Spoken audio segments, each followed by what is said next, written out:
able. Okay, so good afternoon, everyone. I was joking with Susan because I fear my talk is a tad bit cursed. Um, uh, my talk was originally supposed to be in February, but it was postponed due to a blizzard. And then I noticed today it's once again snowing, some flecks of snow. So my apologies.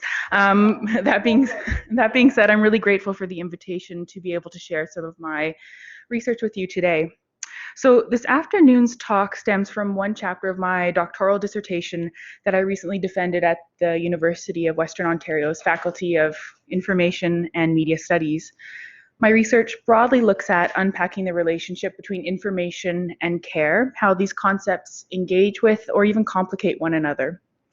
More specifically, taking the standpoint of family caregivers who do information work while caring for an older adult who's diagnosed with dementia and is still living at home, I wanted to understand how family caregivers' everyday experiences of their information work may become shaped by different texts, different decisions, or different institutional structures.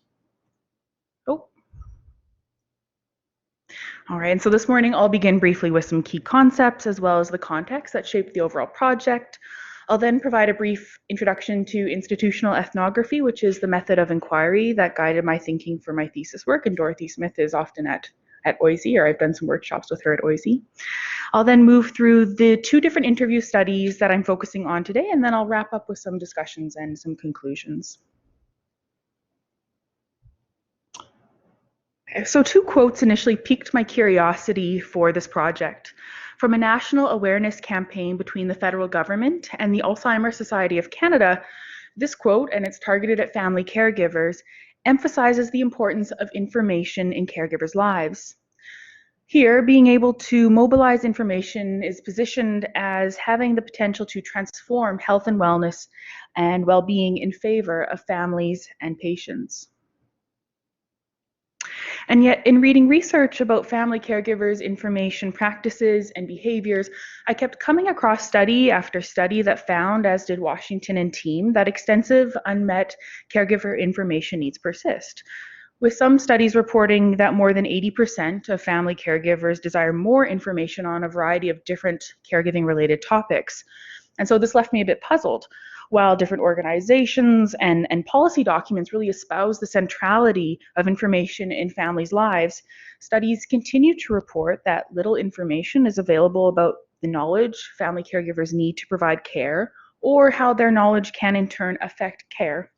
And so it was this state of puzzlement that prompted my thinking for my overall doctoral work.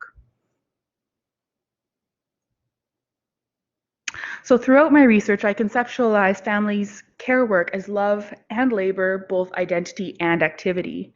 This work is frequently invisible and often undervalued, taking place in the context of relationships in which the norms of obligation, responsibility, and feelings of affection and resentment can intertwine.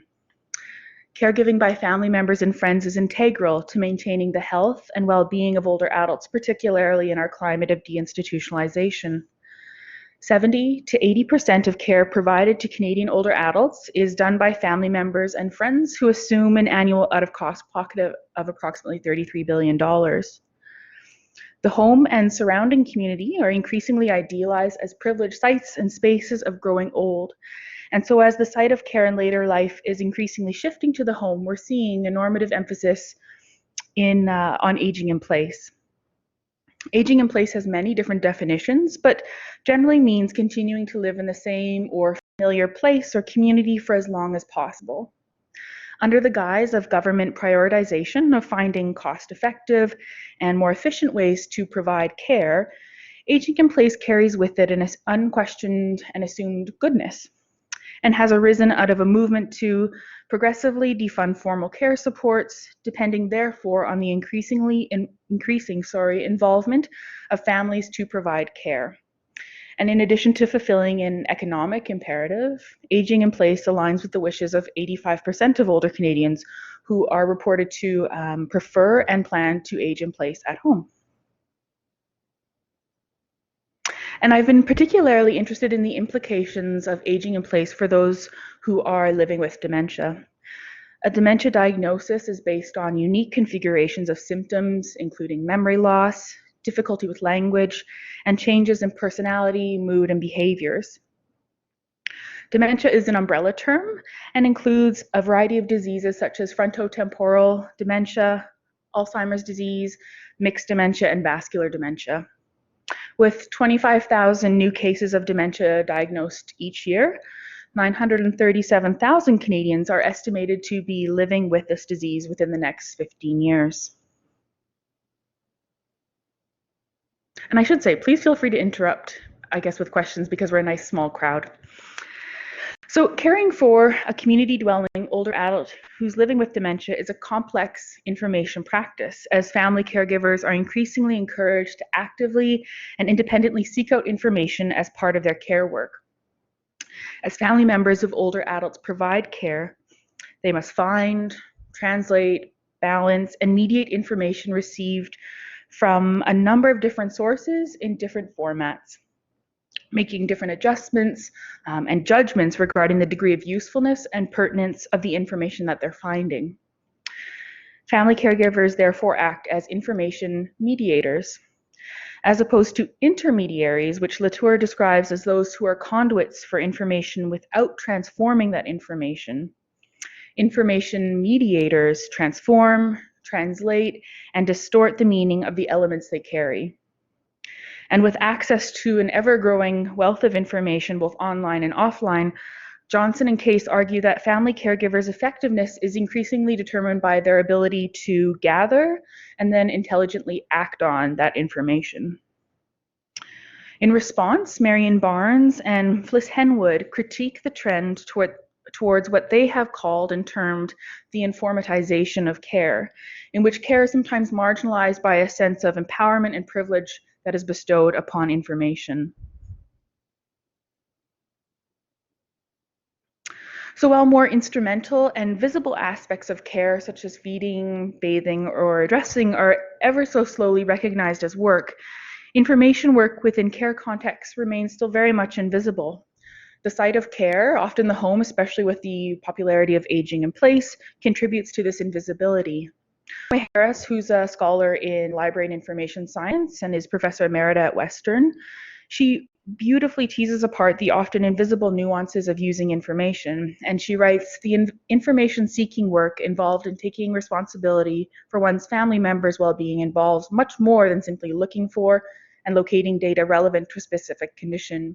It means sifting through, interpreting, and dealing with the implication of information one finds.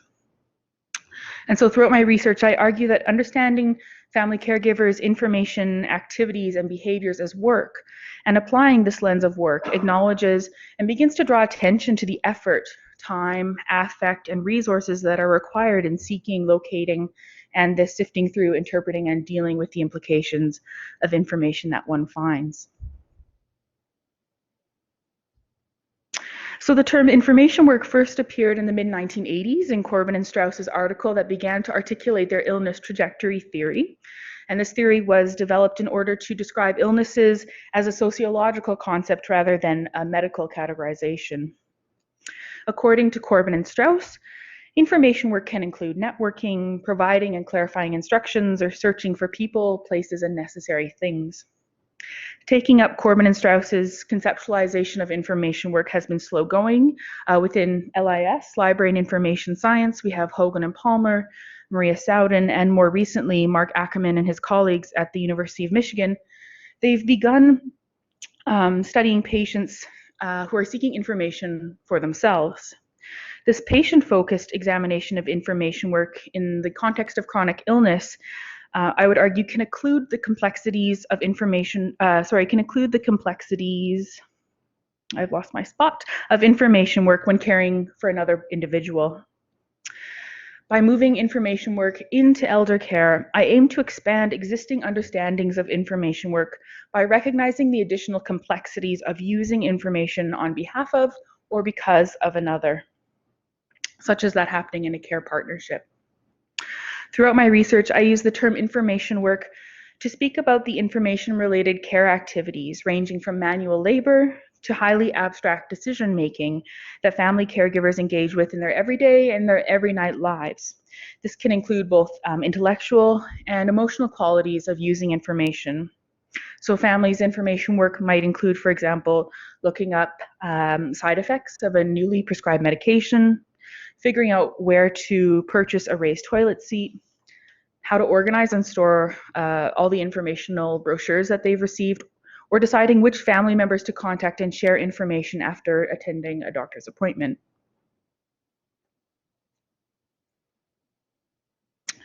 Throughout my research, I sought to highlight the complexity, the effort, and the skill that information work requires, while making explicit the workful character of this work and its relationship to care work, work that is often unrecognized even by those who are doing it.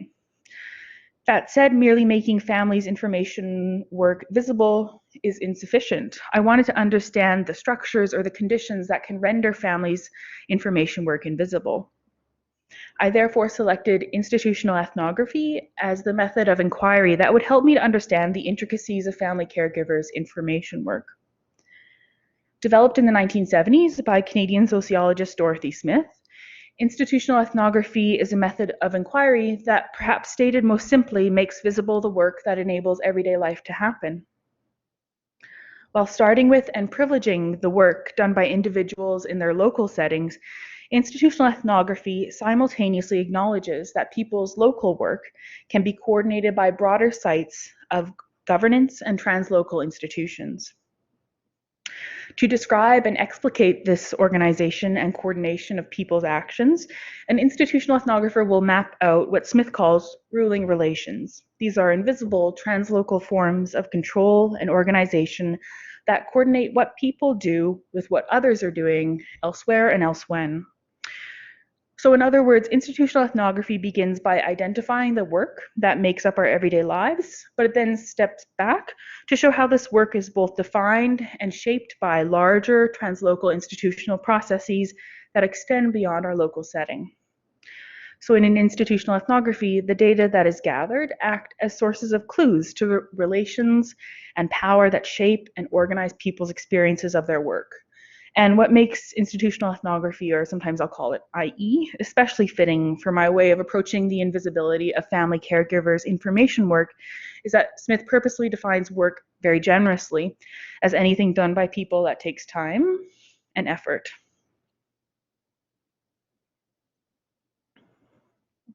So to briefly frame today's talk, an acknowledgement of the entanglement of translocal influences within which family caregivers live, and to map out the ruling relations that may coordinate and make invisible the many workful elements of families' information work, I carried out 4 different studies within my overall doctoral work that begin in the local at the bottom in chapter 1 and travel progressively outwards towards the translocal towards chapter 4.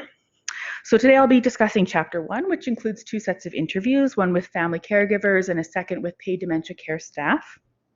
Other chapters in this thesis work that contextualize the findings from the interview chapter include a scoping review of academic articles studying family caregivers' information practices, a methodological reflection piece that considered the implications of combining a scoping review with an IE way of thinking, and finally, an analysis of aging in place policies. And so each of these 4 different studies represented a different angle through which to capture the social organization of family caregivers' information work. And so because institutional ethnography begins with the privileging of the expertise of those whose experiences are under investigation, I'll spend the remainder of this lunch hour discussing the interview chapter titled On the Fluidity of Information, Negotiating Tensions in Everyday Information Work in Paid and Unpaid Dementia Care. Okay, so to understand how family caregivers actually are experiencing information work in their everyday lives, in interviews lasting between 90 minutes to 3 hours, I spoke to 13 family caregivers of community-dwelling older adults who are living with dementia. Of these, 8 were the spouses of the individual living with dementia, 7 wives and 1 husband, and the remaining 5 were daughters. Family caregivers ranged in age from 50 to 77 years of age, and they've been caring for their family member for a range of time between 8 months to 11 years, and that was self-assessed by them. And the older adult living with dementia ranged in age from 67 to 88 years of age, with a range of diagnoses that are listed on the screen there. 8 of the family care providers lived in the same house as their spouse, and the remaining 5 daughters lived in separate homes but in the same city as their parent.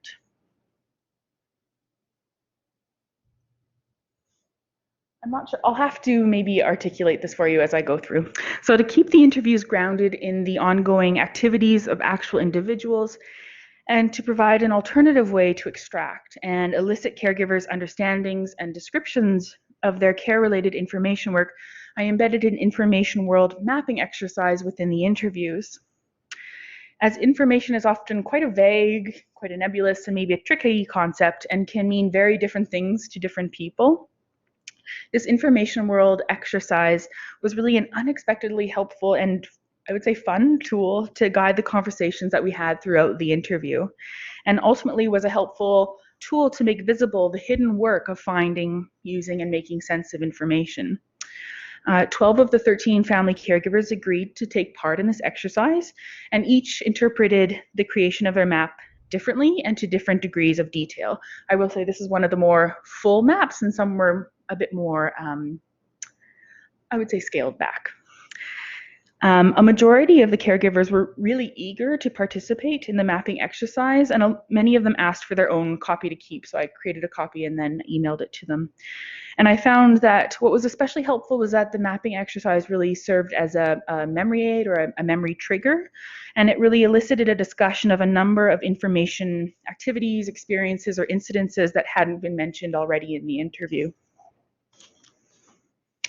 So, and I'll approach the screen right away. So as seen here with Harriet's information world, maps illustrated each caregiver's unique interpretation of their work, depicting what caregivers might do with information in addition to the many individuals and relationship dynamics, that might shape or guide their information work. And for Harriet, she also added a lot of her personality traits and how her professional background impacted her information work.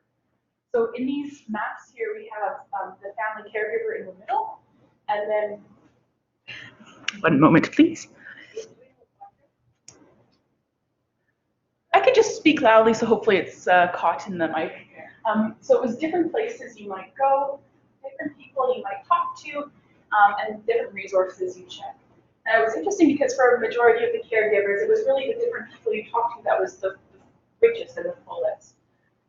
But in Harriet's information world map, you have to trust me, but here it says that she's really punctual, she's scheduled, she likes to multitask, and she's very organized. So she wrote down all these different facets about her own personality that influences how she deals with information. Does color mean anything? I provided them colors, and they were able to pick what they want. I'm hoping, I'll talk about this in a little bit, but these maps really were used as data elicitation for the doctoral thesis, but my plan is to now sit with these maps a bit more and to look at different ways of looking at them, whether it's purely for the content or also for the spatial arrangement of how they decided to color code or where they put it. Yes, Kirsten. So when you do this map, were you asking them to, like, how would they make these lists, these relations between themselves and the place they went, or did you give them direction on? No, so maybe I'll just speak in the map. So I just had a question about how they made the kind of links and connections between the different areas.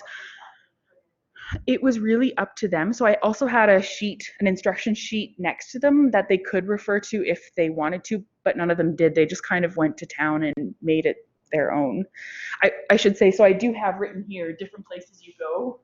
It's written here, different resources. So that did help to organize it. And that's the people with things, yeah. It came about after a bit of a pilot, Freddie, and this was the easiest way.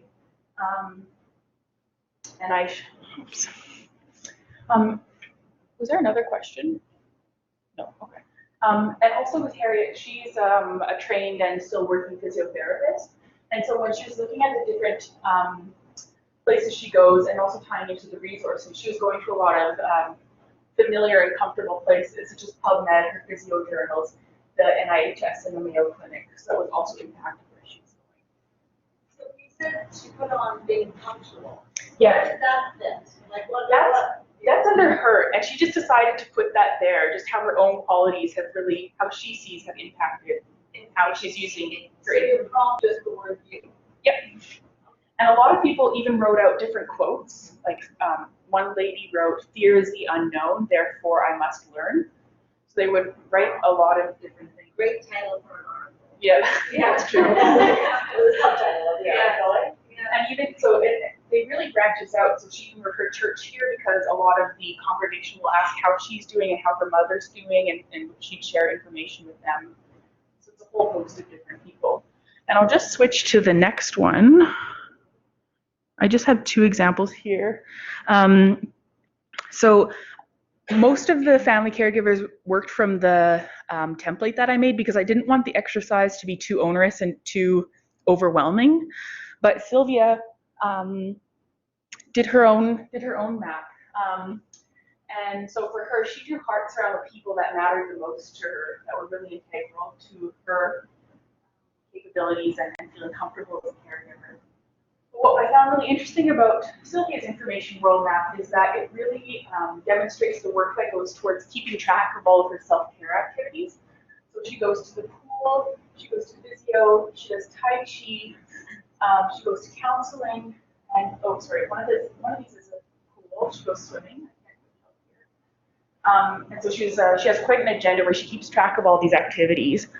But she was really making clear throughout the interview that she viewed these self-care activities not for her own benefit, but it was really so that she was able to be the best caregiver she could for her husband and to be able to keep him at home for as long as humanly possible. So it was a really interesting framing of her self-care activities. Did they draw it while you were in the room? That's correct, sorry. I gave them the option for me to leave because I didn't want to hover over them, but each of them let me stay, which was really fantastic because I was able to ask questions about why they drew it or why they mentioned that now and not in the interview, or once they went to the CCAC, what would they do after that, and it let me kind of probe a bit more. And once again, these are the more rich, I would say, maps. And I've never seen it. Or has it been used? There's there have been a few studies in library and information science, but they've always been with teens and usually very focused and very specific.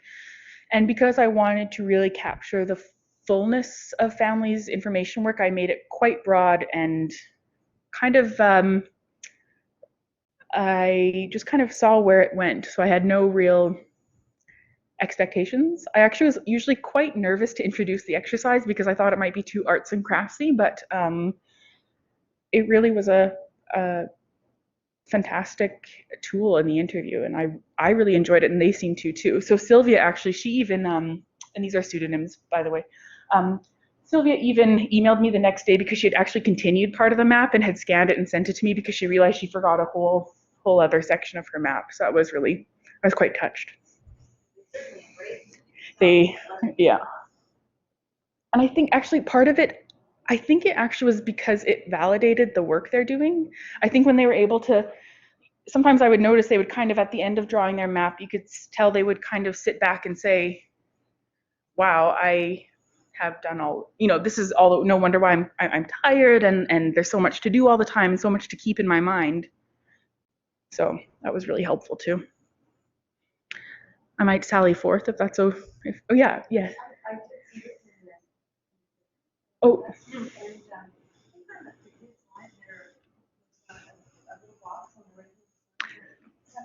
Yes, that's correct. Yeah, I'm just refreshing my own memory here. So, how long it takes to get to places, because I was interested in time. Yeah, it's the very bottom prompt. These are just prompts. I think it's like how often you're going, how long it takes to get there, how you get there, who you're sharing things with. I think it's questions like that. Yeah. Okay. Oh, thanks. Oh, yes. In both of these cases, yes. That's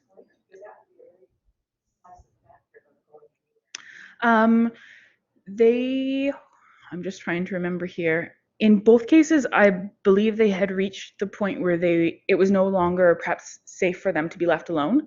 When I had these interviews, it was usually arranged at such a time that the older adult was at an adult day program. So I was meeting the family caregiver when they had a break, which was huge to me because they were giving up their respite time basically to speak with me.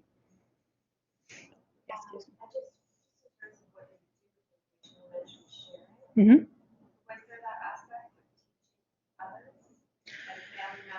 Mm-hmm. Mm-hmm. Definitely. I couldn't believe how giving the families were with kind of the information they were accruing. Most of the families I recruited, so sorry, for those listening online, the question was about information sharing. I recruited a majority of the family caregivers from an evening caregiver support group, and they mentioned that was the best and most helpful place for information. It was from other family caregivers, not only for, I think, the information itself, the content, but also because there was a sense that they understood. There was a bit of this shared understanding and a bit of empathy that went along with it. But I also found that family caregivers, so a lot of them a lot of family caregivers I spoke to, they were nearing maybe the end of their family caregiving trajectory in the home.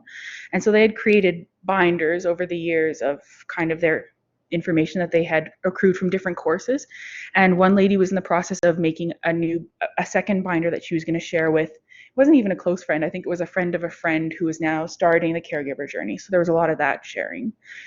I should also mention, though, in terms of family information sharing, there was a lot of power involved in that too.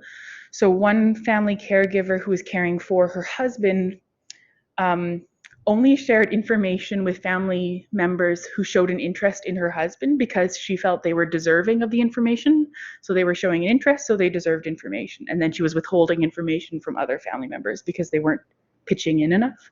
So there's also kind of there's power in information. So yeah. And also it's with children too, how much they would share information with their children. And then there were also questions about genetic testing. So there's all these decisions they had to make about how much they wanted to share with people. Information about how to manage the situation or information about their loved one, physical and mental deterioration? Yeah, definitely. I view it actually as all encompassing. So it's information not only about the older adult living with dementia and mental, physical, psychosocial aspects of that, but it's also the information they take on as a caregiver. So it might be information about respite for themselves or long-term care placement or things like that. That was about the older adult living with, because it was after a doctor's appointment. So it was usually family updates. Yeah. Yeah. No, this is What about navigating sort of misinformation or multiple forms of, there's lots of studies that are done one another. Did they find the need to the work of managing that and preventing? Right. That didn't come up as much as I thought it would because the information they were getting was very much from other family caregivers or from education sessions. They weren't online or going online and using tech as much as I thought they would.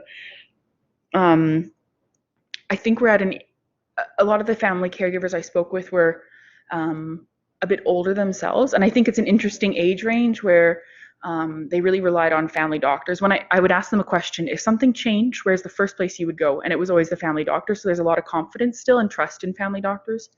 I also think at this age range, it's really an interesting time because in this kind of older adult community, you have people who are tech savvy, like amazingly tech savvy, and you have some that aren't as comfortable. So you have this range of levels of comfort with tech. But I definitely thought that technology would play at least a larger role than it did. Things were still very much in print and from other people, and it was that the relationships were key. Okay, I'm gonna carry on here. I'm just being mindful of time here. So as I move to exploring some of the findings of the conversations I had with family caregivers, I'll be discussing now one aspect that I found particularly interesting, that of time. Families' information work appeared to be linked and organized by timescales of past, present, and future. Family caregivers engaged with information to sometimes separately and sometimes simultaneously to draw on the past, remain in the present, and to both avoid and plan for the future. All three timescales involved complex configurations between the family caregiver, the older adult living with dementia, their extended family, other dementia care partners, healthcare providers, dementia care services and programs, and their broader community. Caregivers' timescales were not necessarily linear, nor were they sequential, and in fact seemed to overlap, blend, and interfere with one another. In addition to the unpredictability of aging, dementia is a chronic illness that has no neat sequence or predefined trajectory, as Judith really beautifully articulates. She says so many things because life is so complex, it's not a straight line, especially when we had this physical illness in the middle. Her husband had a heart attack. It's not like, okay, like 3 years ago I noticed this, and then 2 years ago and that. There's been all these ups and downs. It's like Sierras. So as a result of this volatility, those caring for a loved one with dementia were involved in information work from different time scales, information work that ebbed and flowed over time, and information work that transcended or cut across time scales. One contributor to these intersecting nonlinear timescales is the ways in which caregivers obtained the information they needed throughout their caregiving trajectory. The informants I spoke with described receiving information in a patchwork pattern at many different points of time and in many different places. As Dorothy explains, I can totally appreciate how difficult and confusing it is for people, and I think that's one of the things I see. Is that with the information, it's like, there's a little bit here, a little bit over here, a little bit here, a little bit here, a little bit here.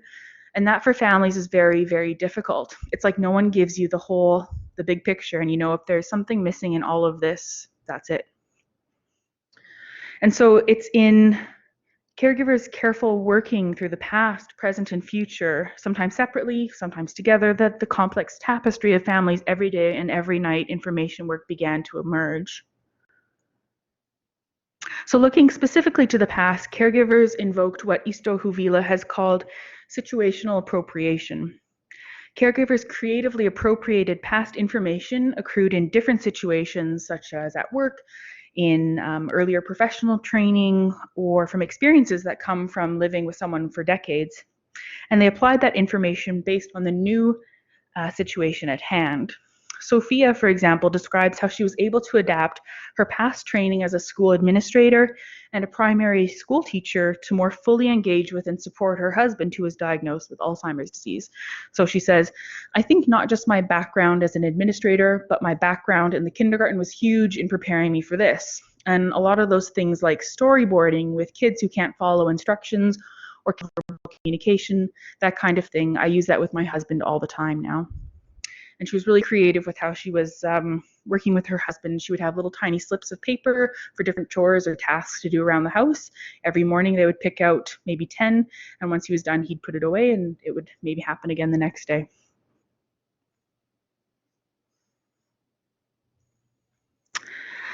So a majority of caregivers' present-focused information work centered on a constant monitoring for the small changes of daily life, including scanning for changes in their loved ones' behaviors, bodily rhythms, or routines. John, the lone male, felt he had enough information about frontotemporal dementia, for example, because he was living with and looking at his wife every day, who was living with FTD. And there was a constant vigilance on the part of caregivers. What information they needed or might need was not always certain. Alice here relates the relentlessness of her vigilance and begins to unpack the uneven, inconsistent, and all-consuming boundaries of what information can mean in the everyday and every night lives of caregivers' work. And she writes, she says, it's your whole day, from the time you get up until you fall asleep, and even then as you sleep, because you have to be aware of what could happen within the confines of your home. And of course, you wonder about how your partner's feeling and all of those things that you deal with. While family caregivers hesitantly demonstrated an awareness that long-term care placement was likely eventually unavoidable, a large component of family members' future-oriented information work was dedicated to actively and strategically working to avoid or file away topics related to long-term care placement or options. Rose's quote here captures this work of managing the information brochure she received at a caregiver education class, as well as the affective connotations of working with and avoiding this topic. She says, I learned right then that it scares the heck out of me to look too far ahead and I can't manage it. So a lot of the information that I got at the course, both courses, it was too far ahead. Like I couldn't use it then, like long-term care. I'm only now 3 years later ready to go back and look at that. I'd file it in her filing cabinet under L for long-term care, but I wouldn't even look at it, you know? So switching now, I'm aware of the time, switching now to the second set of interviews to begin to understand how family caregivers' experiences of their information work happened as they do and how they're tied together, and to also build a bigger account about how caregivers' work is socially organized. I then interviewed 5 dementia care staff who were in key roles specifically mentioned during the family caregiver interviews. As interviewed staff provided me with accounts about their work practices, I was able to better understand how families' information work comes to be organized by decisions made by staff and the organizations within which they work. I was interested, for example, in understanding where staff located the information they shared with caregivers and the decisions they made about when and how to provide that information. So staff members' work coalesced around 3 main types of interlinked work that ultimately influenced how they were able to engage with and support family caregivers informationally. That of coordination, that of making do, and that of accountability. Dementia care staff spoke to working within structures established by the Community Care Access Centers, the CCAC, those are now the LIN, the Local Health Integration Network. They worked within assessment scores, fiscal constraints, dwindling staff numbers, and wait lists, among others. Staff also spoke about the work of accounting for each interaction with families in order to validate the receipt of funding from external donors. So staff spoke about coordination in 2 different directions. Not only would they coordinate adult day programs, caregiver information sessions, and what information was passed along to family members, but their own work was also coordinated through established steps and protocols, including wait lists, funding, and parent organizations prepared information that they had to observe or abide by. So wait lists were frequently brought up in our conversations as a point of struggle, as each dementia care adult day program had a really lengthy wait list. Maria discussed her frustration with the rankings that the CCAC care coordinator assigned to older adults living with dementia, which then determined which services, such as adult day programs, both they and their family care providers could access, which, upon admission, would then provide access to the really popular and quite coveted family caregiver education sessions. And so she says, and we juggle them, the wait list. So it's based on the level of priority they've been assigned by the care coordinator. So it's a 1, 2, or 3.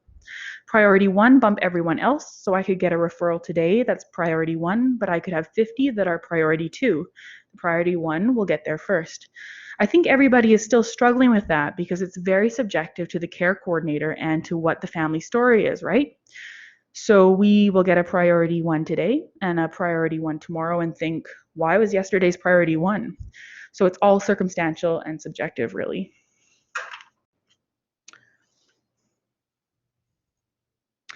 In making do, informants spoke of the creative ways they were finding to make do with less.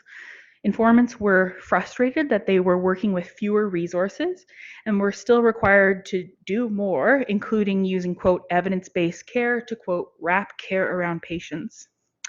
Vicky went on to discuss the implications that a current scarcity of personal support workers, PSWs, has on family caregivers who, as a result, may be increasingly called upon to locate resources and information by themselves. She says, we're at a bit of a crisis with the PSWs. There's not enough staff, not enough PSWs to service the clients. In my 15 years, it's never been like this, where we have the money to service people, but the service providers don't have the staff. We're having very difficult conversations with patients and families about, you have to have a backup plan. What's your plan?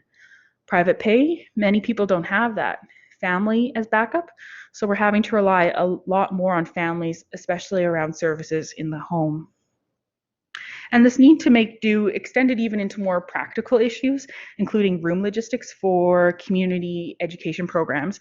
So Betty, who's a social worker, she indicated that a great deal of her planning goes into strategically picking which education courses to place at which times and at which points in the year, balancing caregivers' needs as well as the availability of the small meeting rooms in her small building. So finally, all 5 of the paid dementia care staff that I spoke with spoke to the portion of their work that went towards keeping track of each interaction with family caregivers. Betty begins to explain why keeping track of statistics is so important. She says, we have to produce statistics for the LIN and for a provincial dementia organization. For any of our funders, we only get 30% of our funding from the government, so we have to raise 70% of our operating budget, which is a lot.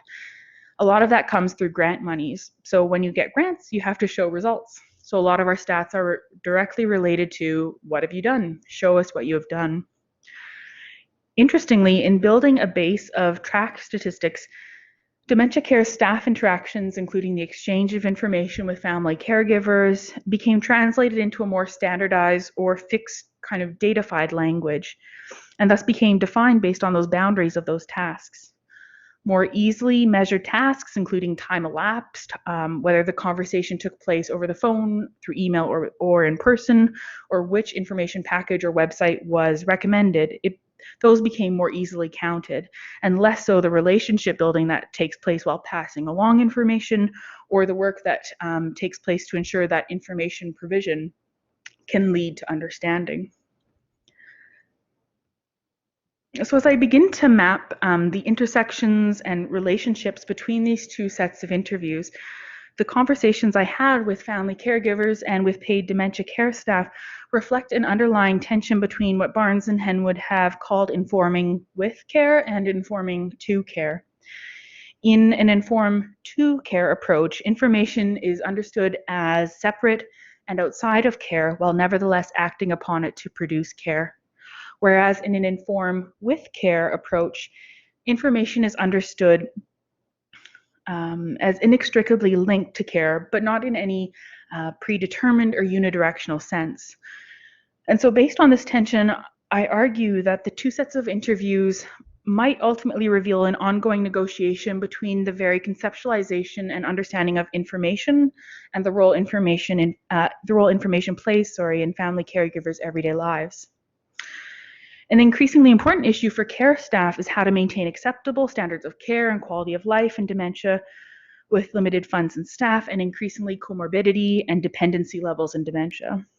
Working within the structures established by the CCAC in-home assessment scores, the fiscal constraints and wait lists, among others, interviewed dementia care staff were permitted a particular way of engaging with family caregivers informationally within a framework of informing to care.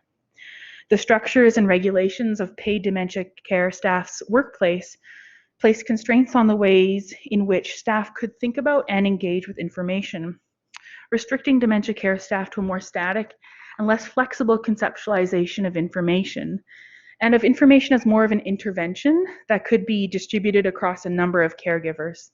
And this may explain the proliferation of standardized information booklets, educational photocopies, and brochures that staff passed out to family caregivers. While the structures that determine paid dementia staff's work ultimately prescribe and set boundaries around information, family caregivers' experiences of information as informing with care, as ebbing and flowing in time throughout the caregiving trajectory to stabilize paid caregivers' static, interventionist approach to information. Family caregivers are creative and active sites of information contemplation, digestion, and production, filtering and translating information into the context of their everyday and every night lives. Family caregivers' experiences of their information work exposed a specific quality of information, fluidity, that appears to be in opposition of paid dementia staff's experiences of information. As dementia progresses and manifests in strange, unpredictable, and nonlinear ways, family caregivers' experiences of information as fluid, as sometimes unstable, and not too rigorously bounded, appears to be more reflective of their reality than the more static or ossified experiences of information that are more closely aligned with paid dementia staff's ways of engaging with information. Interviewed family caregivers' experiences of information in their everyday lives suggest that information can be interpreted as what Delate and Moll call mutable mobiles, flexible and responsive objects that become modified and adjusted as they are moved into new contexts and configurations. Interpreting information as fluid, as a mutable mobile, lends itself to Barnes and Henwood's informing with care concept, which is able to recognize and address the complexity, the situatedness, and relationality of information caregiving and care receiving. I think it's important to note, though, that simply because information is experienced as fluid does not mean that the flow is uninterrupted or smooth. Family caregivers spoke of the frictions and obstacles they encountered, including the affective work of dealing with information related to long-term care and the difficulties in piecing together information received from multiple locations and individuals. Another corollary of interpreting information as fluid is that it in part begins to explain why information requires so much work and effort on the part of family caregivers.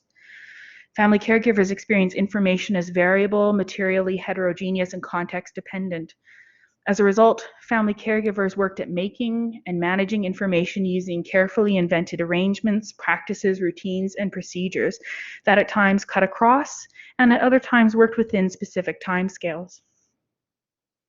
As families contend with information that is fluid, that is at times ambiguous, this necessitates an acknowledgement that more supports are required in order to support family caregivers' experiences of complex, situated, and relational information activities throughout the caregiving trajectory. Engaging with families as they manage this mutable mobile information requires attentive, long-term work from outside formal supports, and requires moving beyond simply providing or thinking about information as a separate, static intervention that is used to act on caregivers. And I understand that this is a difficult position to take because this means greater investment of time and resources. So to close, understanding information as fluid and as being inextricably linked with care more responsively captures the increasing responsibility and work families undertake to become informed while caring for a community-dwelling older adult who's living with dementia.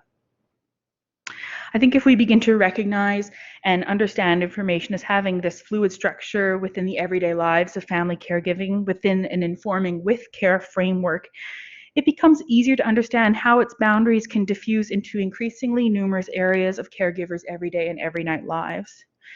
And ultimately, my hope is that this piece of research contributes just one piece towards Marjorie DeVolt's early call to build an adequate language for the work of everyday caring, a language that can struggle with, identify, and make known the workful character of family caregivers' information work. I'd like to say thank you so much for having me. It's beautifully snowing now, and we have a bit of time for questions, I believe. And I'm also happy to engage with people after the fact through my email on the screen. Thank you.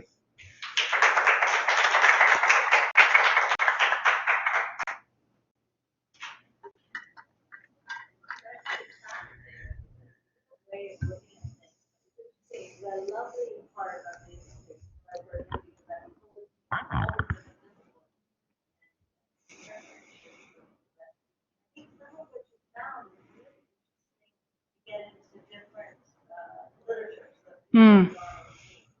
So I'm hoping you're gonna actually write up the methodology around the tool. Because I think it's an amazing resource that I haven't seen, but would be a great, in all kinds of Hmm. fields, you know.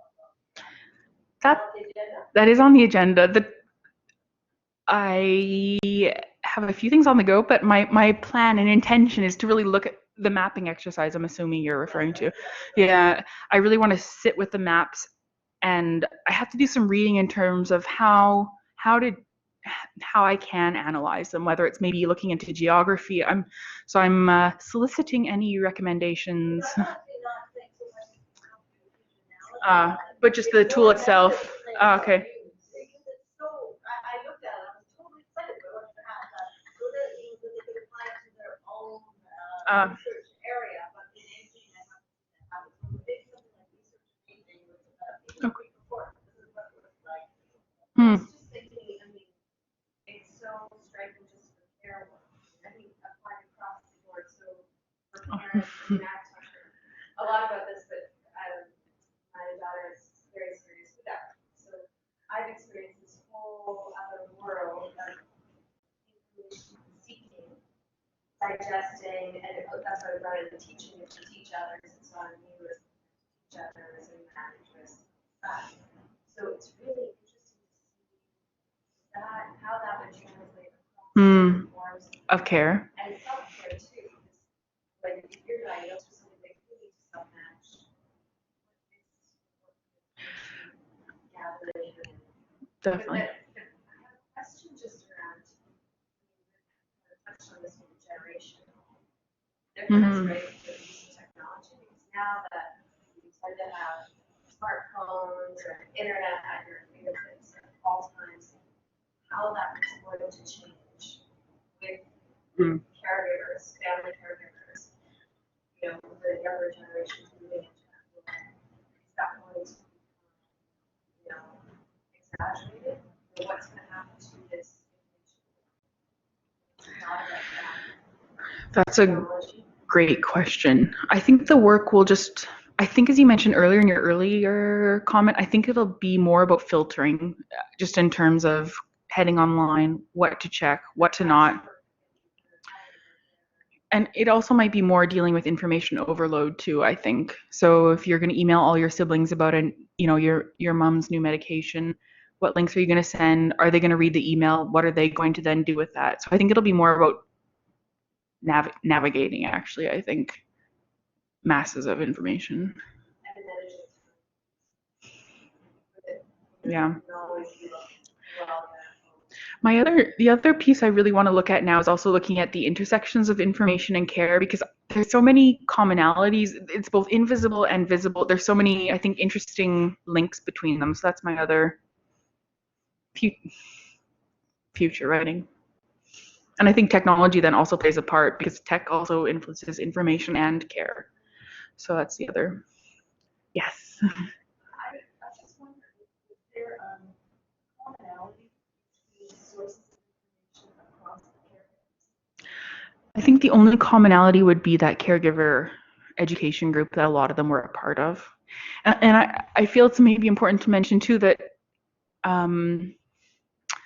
a lot of the caregivers I spoke with were, I'd say, probably middle upper class, and I really tried to recruit people across the socioeconomic strata, but it was difficult, and I think it's because the people I spoke to had the means to privately pay for people to come into the home and do activities or care for their loved ones. They might have had a bit more time to speak with me.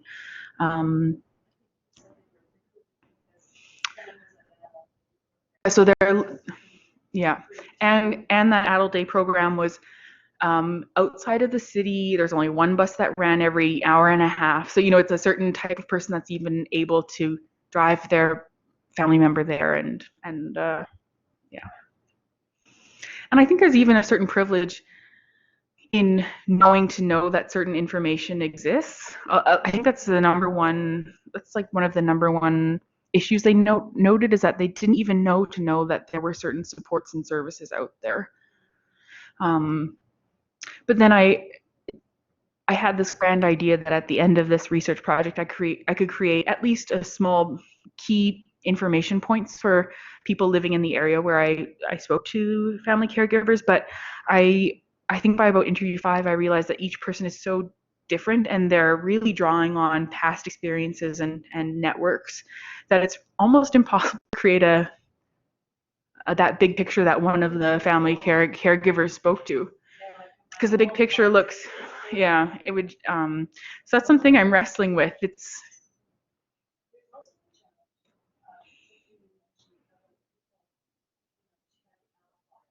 right.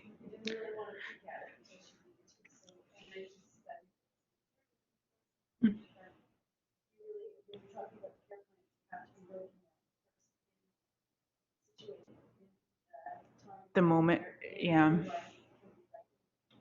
But at the same time, they're getting information all the time, so they don't want to not take the information. So it's a lot of organizing information too. So some of them had binders, some of them had traveling kind of briefcases, and so they had all sorts of ways of organizing their information, different calendars.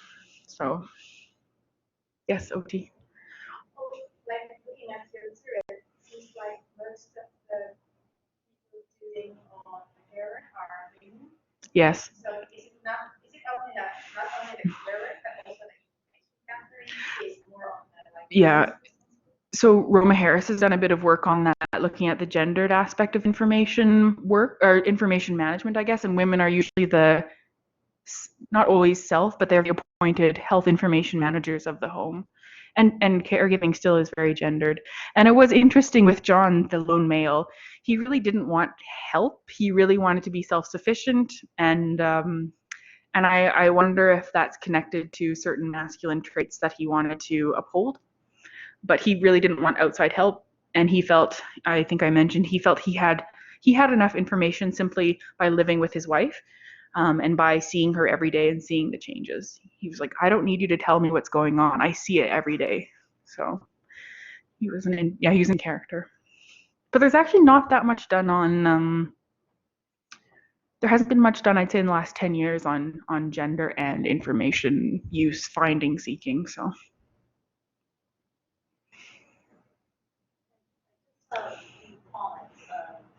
One is that Sarah course on Mm. dementia. I think there's a few different ones. It's out of Tasmania, and Pat was talking about it, and has over people lined up for it. So the idea of these new changes in dissemination are coming up.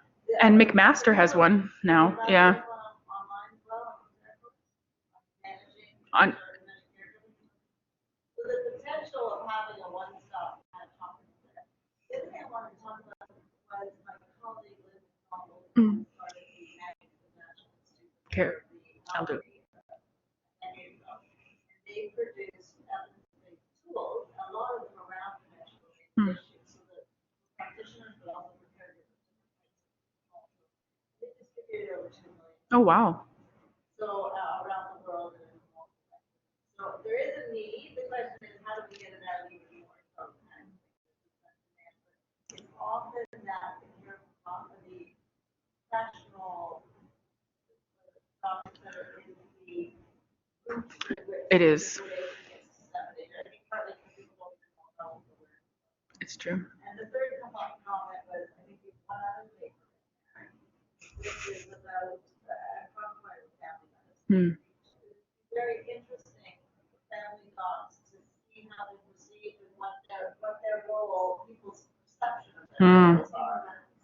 Well, it could be from the math, but it's that you were mentioning that comes up. Where do you go? You always go to family doc. So it's not just as a provider with medical information, it's more the social integrating. It's they're like a main wayfinder for them. I'll just quickly say, part of the problem though that families reported is that they something I didn't get a chance to talk about is this pre-diagnosis phase that families were in. It took so long for them to be able to finally meet with a psychogeriatrician because there aren't enough, that they were in this pre-diagnosis phase sometimes for a year, when I actually think that's when they need information the most because they have these huge question marks because they don't have a formal diagnosis yet, so they can't access a lot of the services yet. So that's another issue. I think just the shortages of certain physicians are causing quite a bit of stress in this phase. Sorry. Hmm.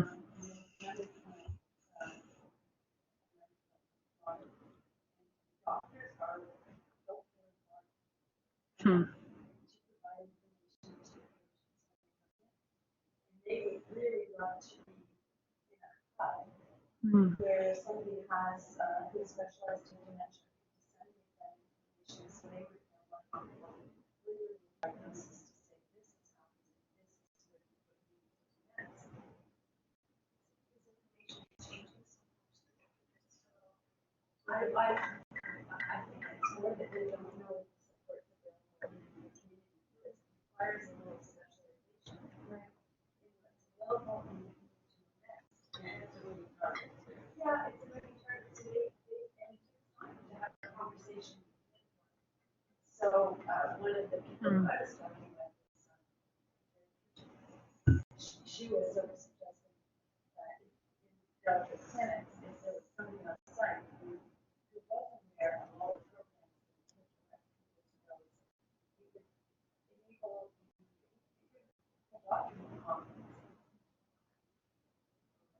Stop shopping at a destination. Yeah, and I've heard the same thing. Yeah, it's a specialty. Interesting. Hmm.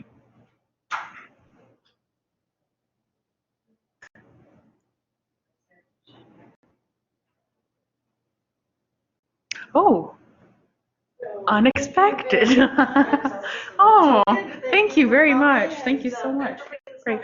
Yeah, it's my pleasure. Thank you so much, everyone. I appreciate your questions. Do I press stop sharing? Oh, I'll let Susan will do the. Okay. Thank you. Oh, thank you. Fascinating. Whoops. It was nice having a smaller group to really